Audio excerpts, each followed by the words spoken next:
Around the sovereign credit rating of South Africa, many are worried that their investments may be rendered useless. I mean, with the announcement on Friday by Fitch to keep the rating at BB plus with a negative outlook, as well as what we've seen happening with Fitch, where they kept its outlook for South Africa at sub-investment grade or junk status with a stable look, whereby they cited low growth as well as deteriorating governance as concerns. Now, Moody, we know, has yet to make an announcement, but the agency has been reviewing South Africa's rating, which is currently 2 notches just above junk status. With me now to take this discussion further is the head of Old Mutual Corporate Consultancy, Malusi Ndlovu. But Malusi, good morning to you, and thank you so much for coming through. Good morning, Paulissa. It's good to be here. Now, I was saying to you off air that if you can just, break everything for us in layman's terms so that we get to understand as beneficiaries here. Talk to us about how these credit ratings affect our investments and our pension funds and the likes. Well, as you know, Paulissa, countries borrow money in order to meet some of their requirements. And just like individuals who borrow, the amount that you can be lent as well as the interest rate that you pay depends a lot on your credit status. So a credit rating for a country is very similar to a credit score for an individual. And what S&P and Fitch have done is they've assessed our country's ability and our risk, and they've made the decision to downgrade us earlier in April this year, which means it's going to be slightly harder for the government to borrow money out in the markets. And if it does, it's going to be at a slightly higher interest rate. So this would be analogous to someone having such a low credit score that they now need to borrow from mashonisas and not from regular banks and have to pay a higher rate of interest.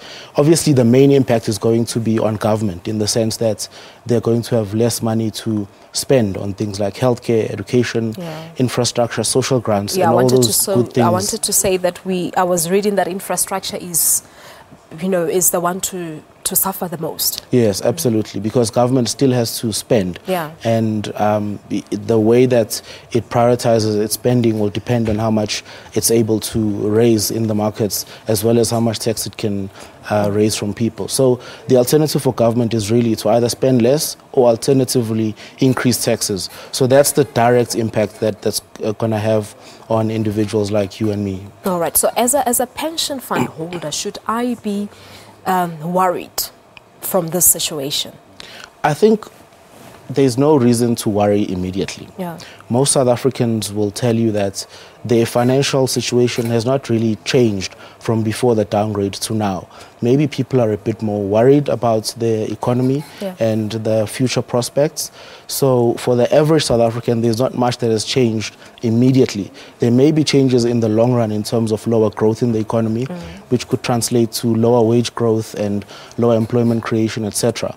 And we must remember that for the average working South African, the biggest source of wealth that they own is their retirement account through their pension or provident fund.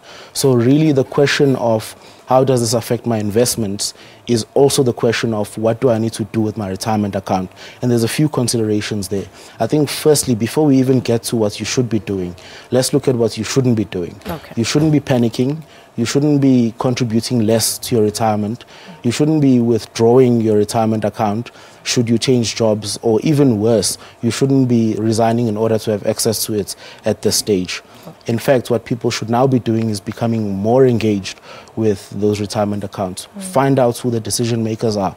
There's usually a board of trustees. Get access to the information that's provided by that retirement fund, which guides you in terms of some of the decisions that you can make as an individual around how much to contribute, where to invest your money, etc.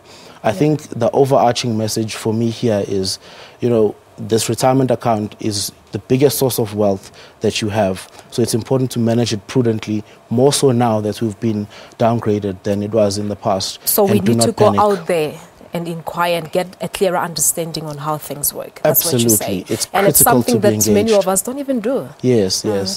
Every single retirement fund out there, regardless of which one you belong to, has got a board of trustees which is responsible for making decisions. They've got annual communication that they send out to members. Make sure that you are aware what that communication says. Make sure that you understand where your money is invested. which investment provider is the one that your retirement fund uses. Are they meeting the objectives that have been set for them? Are the fees comparable? This is all information that is available regardless of which retirement fund you belong to. But more than anything, I think the key thing now is to not panic.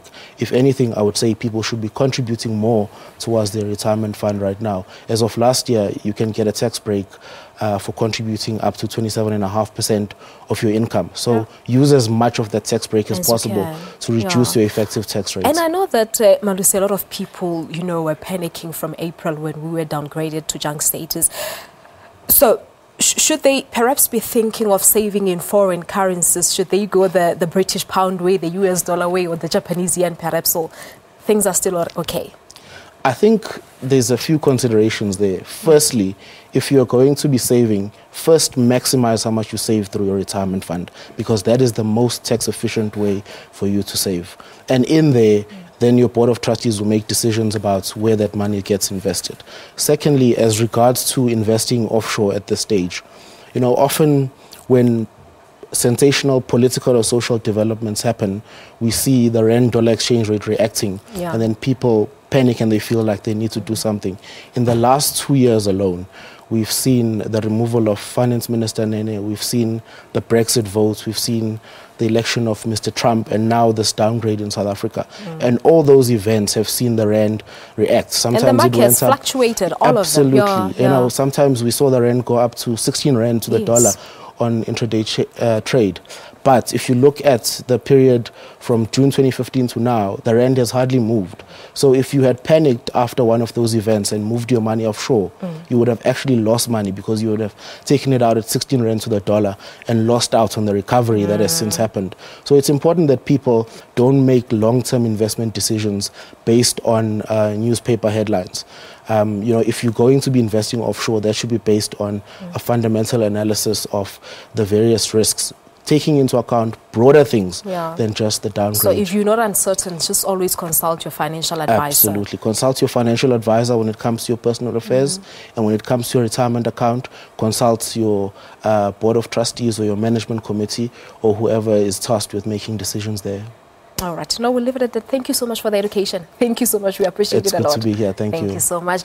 We were speaking to Malusi Ndlovu of Old Mutual, and he's the head of Old Mutual Corporate Consultancy, giving us some education on our investments as well as our pension funds and retirement funds. So do make sure that you do consult your board of trustees if you are uncertain about the current economic happenings that are happening here in South Africa in terms of the downgrades that we have seen, the fluctuations of the currencies and so on. Let's quickly take a break here on Morning Live. When we come back, we're off to KZN. That is where Leanne is this morning.